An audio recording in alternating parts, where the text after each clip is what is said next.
Welcome to the Third Realm Integration Podcast, where our unconscious minds meet and the transformation begins. I am your host, Maegan Kenny. Let's get started.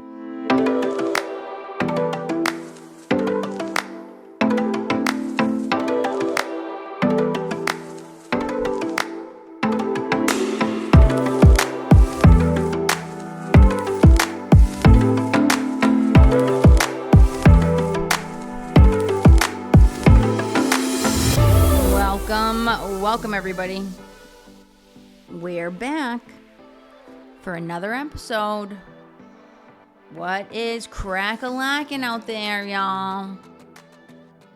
How are we doing out there in the airwaves? I'm feeling pulled to talk about something about the unconscious mind that you never hear about. That I only heard and learned this from my teacher. And I think this is a really important piece to keep in mind. Really important thing to know around why it's not helpful in the long run or in the short term to defend against being vulnerable. And why vulnerability is actually a superpower when it's used in the right way. So the unconscious mind is its own entity. It has its own state of consciousness as it works in an unconscious way, if that makes any sense. So it's doing its own thing, and it runs our life. And it is what creates the pain and suffering that we encounter for the most part. I mean, the conscious mind, it's not really the conscious mind, though, that creates the suffering. No, it's the unconscious interplay between the ego and the unconscious parts of the ego, and then whatever else lives beneath the surface. That is what creates the pain and suffering. So as the unconscious mind rules your life, it creates pain. It creates experiences of pain. And so I want you to think about it like think about Star Trek episodes, or Star Trek episodes, or any time in which you've seen those robotic doors of like a spaceship slide open and then slide close, like the Jetsons. Maybe the Jetsons actually had this door on their little spaceship or wherever they lived, and as they went into the next room, it's an automatic door. It slides open and it slides closed, and it's got this weird shape in the middle where the two pieces just lock together and they seal shut. Think about it as your unconscious mind being an entity where that doorway is at the threshold of your unconscious mind, and that it opens when you don't even provide conscious consent for that door to open. And as soon as it opens, it means the outside world now has access to all of your wounds. And at that point, your wounds can then be exploited. So you are in a vulnerable state, but because it's done unconsciously, you lose all your power. And that's when pain and suffering takes shape in your life. So this is how it unfolds. This is how it plays out. When you show up to whatever it is that you're doing in your real physical life, you show up to a meeting, you show up to a therapy session, you show up to a birthday party, you show up to a friend's house, you go to an event, whatever it is. If you're showing up to hiding something, or coming in with anxiety, or any fear at all that you are resisting against and trying to protect because you don't want it to be seen, what you're actually doing is you're allowing that door of the unconscious mind to just go shh, and the pathway is now wide open. And you cannot stop anybody outside of that unconscious mind from reaching inside with their own energy and gaining access to your biggest vulnerabilities that can then be exploited, which then causes you pain. So while everybody around you might not be conscious of the fact that they've now just gained access to your secrets, it is felt in them on an unconscious level. So now we have an interplay between your unconscious mind that is just opened and everybody else's unconscious mind, which is now just accessed. And nobody even knows what's going on. That's when somebody else's unconscious mind can come in and hook you, which is then going to cause you pain. And this is fate. This is when I say life doesn't happen to you, it happens with you. The experience of life happens to you is when this process starts to unfold. So when you go into a situation and you're defending against being vulnerable and you're not taking the reins over your own life and stepping into the leadership role to hold that vulnerability and carry that suffering consciously, you now open up yourself to be psychologically raped by everybody and everything beyond you. So we think that we're protecting ourselves. This is why the ego is such an illusion. We think it's protecting us. We think we're protecting ourselves when we operate from the fears of the ego. But really what we're doing is giving access to our deepest, deepest, deepest pockets of pain to everybody and everything else. And now there's an interplay. So now everybody's in that third space, but it's not the third realm of the healing space because nobody's conscious about what's going on until you meet somebody that knows how this plays out and that it is playing out in real time. That then can potentially shift you into the third realm where the healing can actually happen.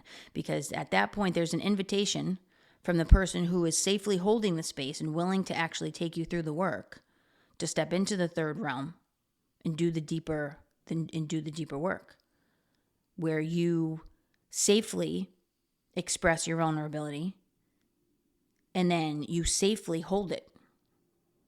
So when you go into your own vulnerability using your conscious mind and your own free will, you transform that vulnerability from being a liability to the biggest asset that you can possibly construct. And that's when it turns into your superpower. That's why doing the vulnerability work is so crucial, because that's how you take your power back. You're not giving your access to your unconscious mind and your wounds to everybody else who hasn't even asked for that job. You've taken that responsibility on yourself. And that's when it transforms, and that's when you stop getting hurt and traumatized by the world and the people in it. You have to be the leader of your own life in order to make this happen. And if you're not willing to do that, you will continue to be a victim of fate. And once you get access to the information that I'm delivering here, and you still don't do it, you still don't make the changes, you still allow yourself to be small, you still stay in the fear, and you still don't step in, you still resist the opportunity and the invitation here to step into your vulnerability and hold it consciously through radical self-responsibility, that's when the question now shifts. The question is no longer, what can I do about this problem? How can I fix this? No, the problem then becomes, how is staying the victim serving you? There's something else that you fear on the other side, and it's probably your own power and the idea of responsibility, which means you probably have some deep dependency patterns going on there.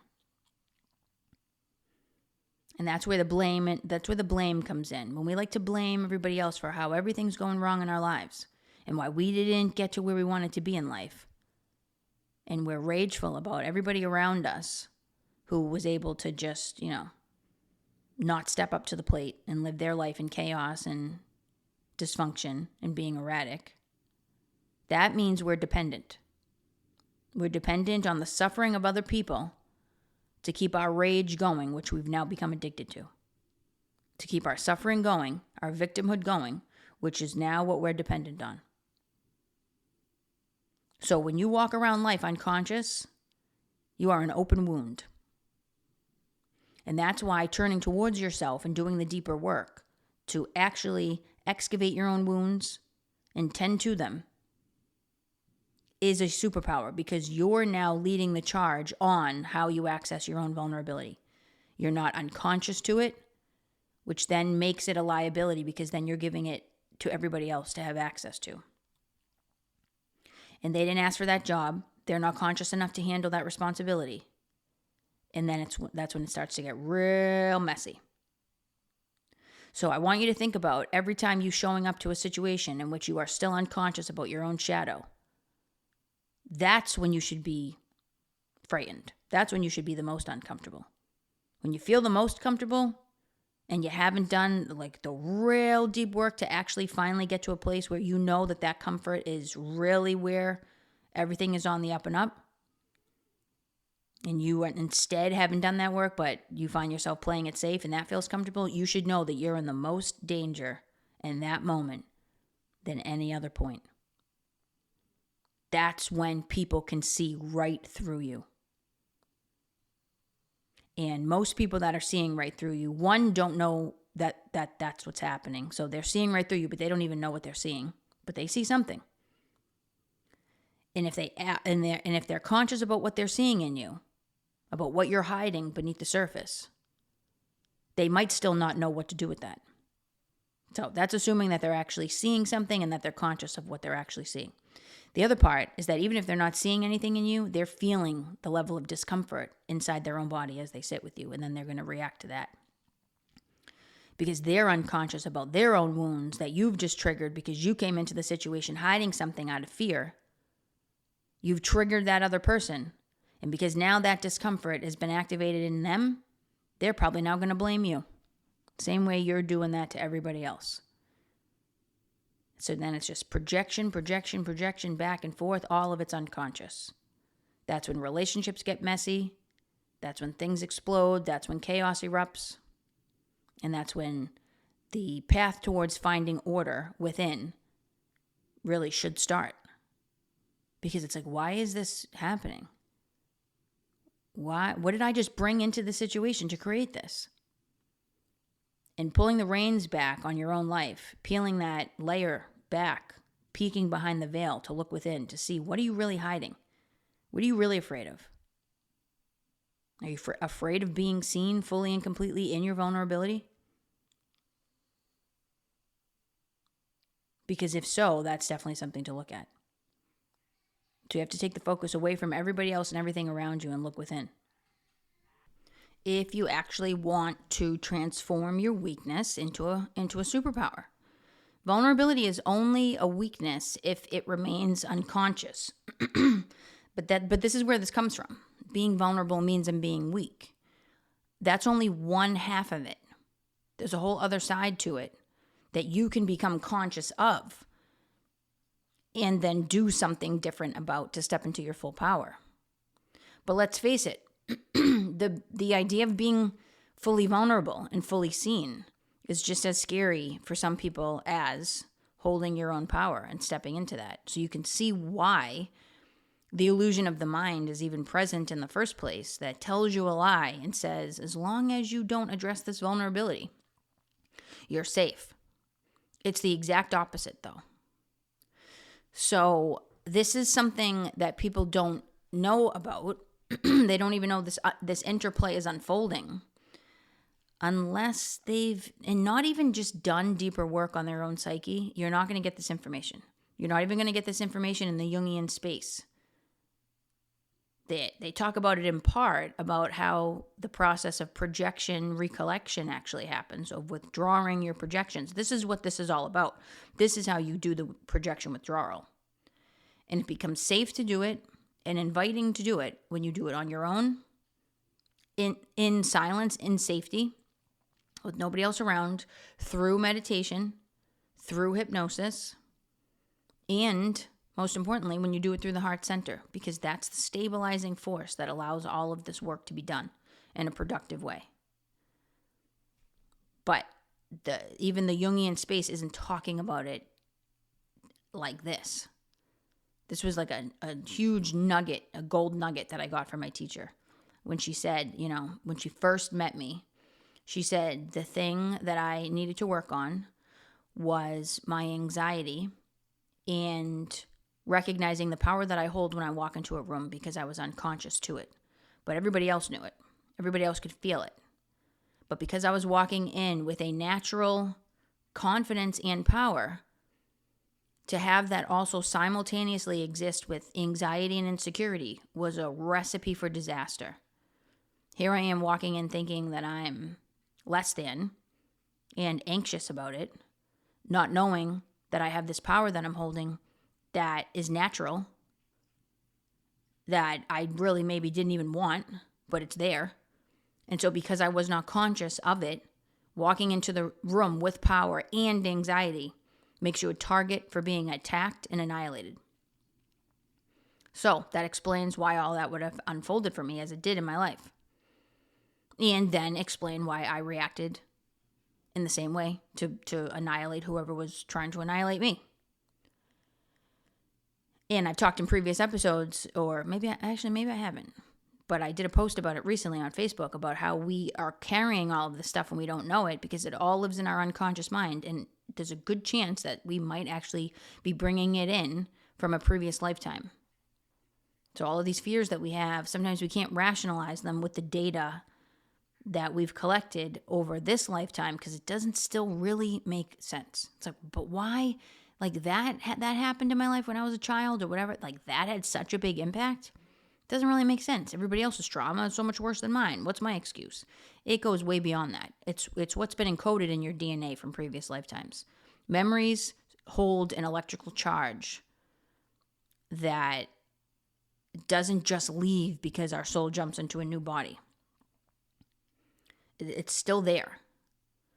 And so it's the memories of the emotional charge that bring us to where we need to. It's either that we need to find neutrality and move out of that emotional charge so we can release painful memories of the past, or we use that emotional charge that does drum up the memory in order for us to access memories from a previous lifetime. So you can use the electrical charge of the memory or experience it in either a higher way or a lower way. The lower vibrational way is to have those memories be of painful events. That's when you want to find neutrality in that emotional charge. You want to release that emotional charge and come right to the middle. So the past no longer owns you. But when you do past life regression work, you actually want to go into the emotional charge of the memory, but you're transcending the memories of this lifetime and you're going into ones of past lifetimes, previous times. But you can't get there if you just always stay in a place of neutrality. So this is where the emotional charge actually becomes productive, because it brings you into memories that you have forgotten, that have been forgotten by the conscious mind and the ego, but are still there and lay dormant. Because the truth is, and I heard somebody say this to me the other day, somebody just brought this up the other day, and I was like, you know what, you're 100% right. If we can begin the process of remembering who we really are at our core and who we've been through many lifetimes, it means we didn't actually forget in the first place. So for all intents and purposes, we didn't actually fully forget, or just the conscious mind did. And it's about bringing those memories back up that are going to serve us, because it gives deeper insight and a bigger perspective on why everything is the way that it is. So this is something that is probably the most valuable piece of information that I could possibly give. And this is how you co-create your reality. This is the bigger part of it. You're opening up your unconscious mind with all your pain in it that somebody is naturally going to unconsciously exploit, trigger, and take advantage of if you're not conscious of it. So if you want the world to stop happening to you, and you want that perception to be resolved, you've got to step up to the plate and be the leader of your own life. What does leadership mean to you? Who are the leaders around you that you respect and appreciate and listen to? Is there anybody in your life that you listen to? Or do you listen to nobody but yourself? Because that's dangerous. So who do you turn to and look towards for leadership, sound leadership? I mean, think about how, if you know the underpinnings of how the military works, if there's a leader in charge of a group, battalion, a platoon, whatever, I don't know the terminology, but if you have a leader that's weak, and weak I mean afraid, unaware of their own power, and doesn't have that power integrated in a cohesive, still, stable way, that leader becomes a liability. And I won't go into the specifics of how that's handled in the military, but it is. Because when that leader becomes a liability, it's triggering so many things in the people that person is leading through whatever challenge, whatever obstacle. So if that leader is not sound and aware of what's going on in their own unconscious mind, they become a huge liability and a risk to the group, to the tribe, to the pack. You see this in the animal world. As soon as that leader starts to fall, the whole group, the whole pack is now in jeopardy. And so the animal world is in the same way it plays out in the human world. That leader now has to be taken out. That's what the pack starts to think. This leader has to be taken out. And whether that's conscious or unconscious, it doesn't matter. That's how it's going to play out. So that's where you get attacked. That's where you get annihilated. That's where in the animal world you get killed. Because that's too much of a risk. So you have to think about how that plays out in our minds as humans too, as we are animals also. And we are connected to that brain stem of the reptilian brain that does all of this, where the fear lives. So it's a huge piece of information that allows for not only growth and transformation, but safety and security. And for you to really be able to hold the power that lives within you is to become unconscious about how your unconscious mind is operating. So I'm going to leave it there. I'm not going to go too much further because I don't want to get off track here. That's what I came on to say. And yeah, that's a big one. So I'm going to sign off on that one. Give you something to chew on. Think about how you're showing up in the world without even realizing what fears you're bringing with you, and then how that's triggering the people around you. That then in turn creates pain and suffering for you. Think about that. And then think about how you are showing up or not showing up as the leader of your own life, and what being a leader of your own life actually means to you. I will catch you guys on the flip side, and I will reconnect with you in the next episode. May the light always lead your way. Be well, everybody.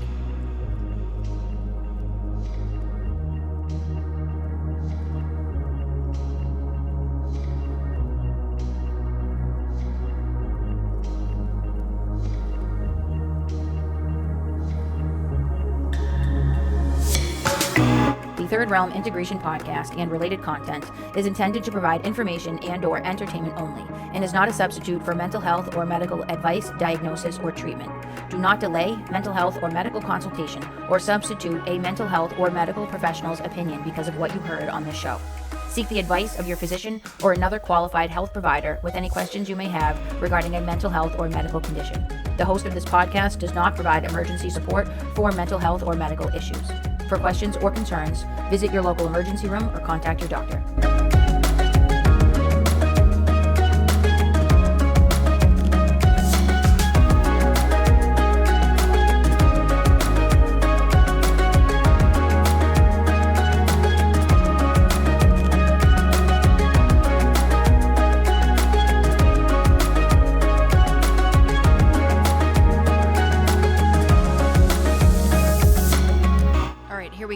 Quote from Clarissa Pinkola Estes from the book Women Who Run with the Wolves.